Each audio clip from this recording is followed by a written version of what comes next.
Welcome to online course on Computer-Aided Power System Analysis Laboratory. The course code is EEE71 and experiment number is 7. In this experiment, we are going to determine the bus current, bus power and line flow using the MATLAB. Aim of this experiment is to demonstrate or to determine the bus current and bus power line flow for a specific system using MATLAB.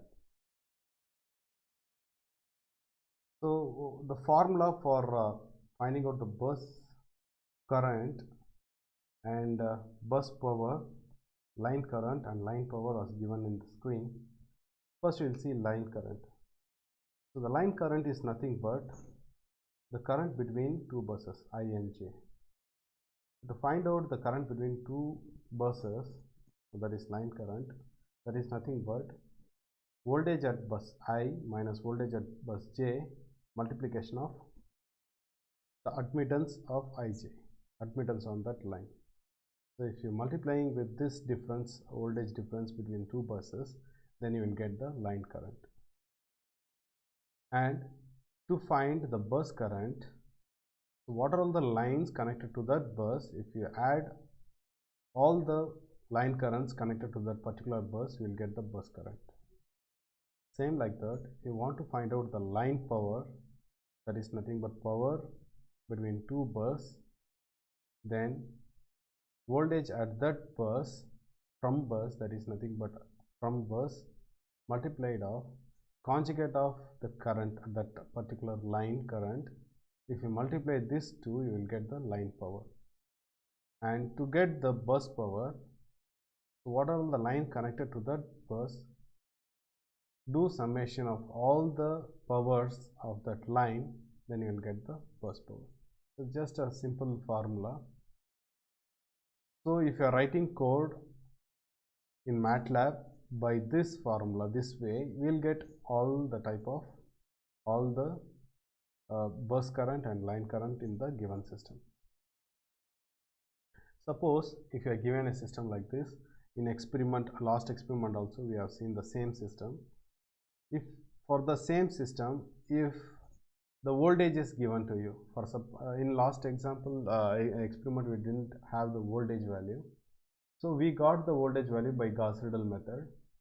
So the voltage at bus 2 is nothing but 0.98 plus 0.06 I. So this is the voltage per unit and this is angle per unit at bus 2. In bus 3 the voltage is this and angle is this. So the voltage is given for us, and then we have the line admittance value, and voltage at bus 1 also it is given. It is nothing but slack bus. So slack bus flat voltage we can give, that is 1 plus 0.05 I. So this is nothing but the flat voltage we have given for the bus slack bus.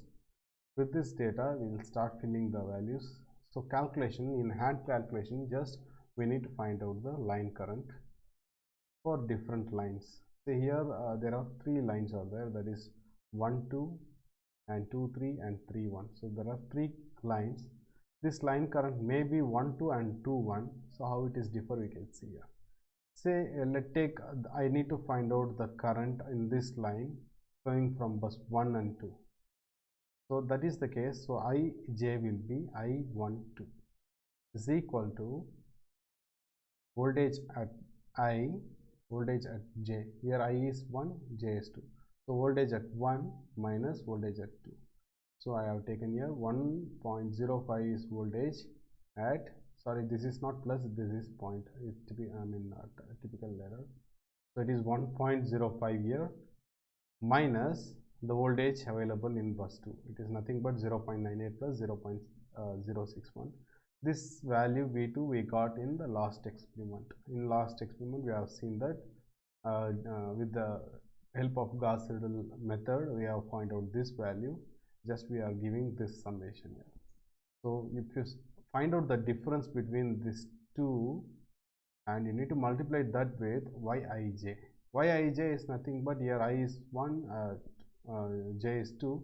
So Y12 value is nothing but Yij. So you multiply this value 10 minus 20I with this, then you will get the line current of 1 2. So here the line current of 1, 2 in calculation is 1.9 minus 0.8i. So this is nothing but the line on this line current on this line, right? So if I want to find out in the opposite direction, suppose if the line current flowing from 2 to 1, then just put a minus of this value, then you will get the value. So just minus 1.9 plus 0.8 will be your I21 value. Just a subtraction or the negative sign you need to add in this. Suppose if you want to find out the line current between bus 1 and 3, this line, then same thing here, I will be 1, J will be 3. So voltage at this place minus voltage at this place multiplied with yi3, you will get I13. So this is nothing but 2 minus I is the value you will get here, right? And if you want to find out in the opposite direction, then I13 is nothing but negative of the I13. And if you want to find out the line current between bus 2 and 3, so here that time the I will be 2, J will be 3. So 2 voltage is this, 3 voltage is this, subtract and find out the difference and multiply with this Y23, you will get I23, and I32 is nothing but negative of I23. So this is how we can able to calculate the line current. So bus current, what is bus current? So how much current I am getting? So injected current, right? So in bus 1, the line 1 and line 3 are connected. So I will get added of I12 and Y13, I will get the value of Y1. Same like this, at here these two currents are flowing, and just add these two current, you will get I2. And here these two line currents are flowing, just add these two line currents and you will get I3. So the line currents is given here. This is nothing but from last slide we have taken this. So respectively fill this and you will get the values. So this is nothing but bus current.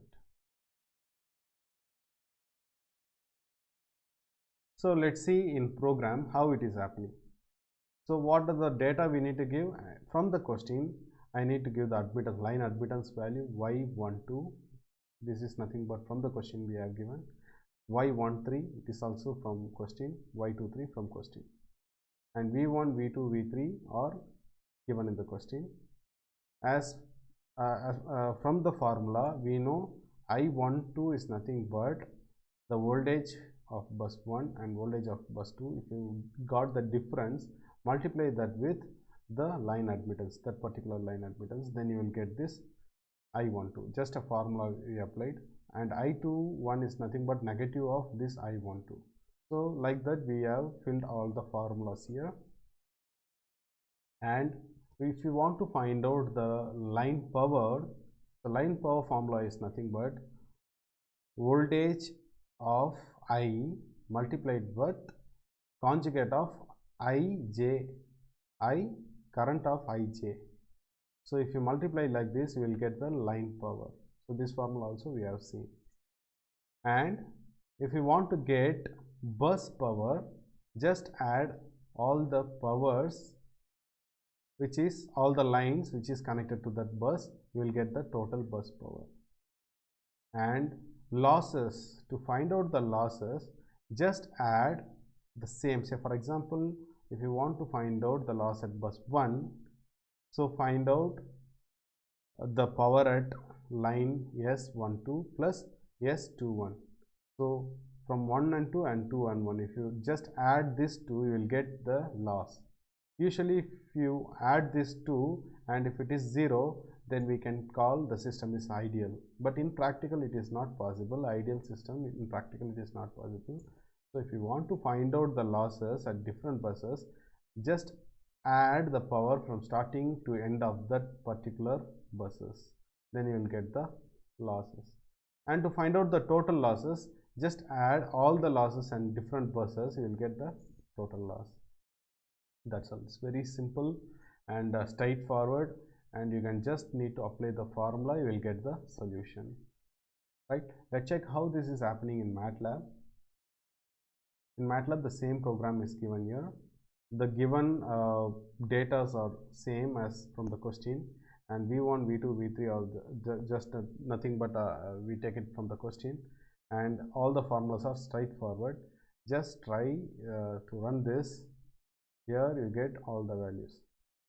So just I run this every data or in database, every calculated data in the database, whatever the value in it. Suppose if you want to find out the total loss, then SL is your total loss, right? So small letter S and capital letter L is what the question we are given. Just write it and enter it. You will get this is the total loss in the system. If you want to find out a particular value, say for example I want to find out the loss at bus 3. So S capital letter L loss 3 at bus 3, what is the loss I can get?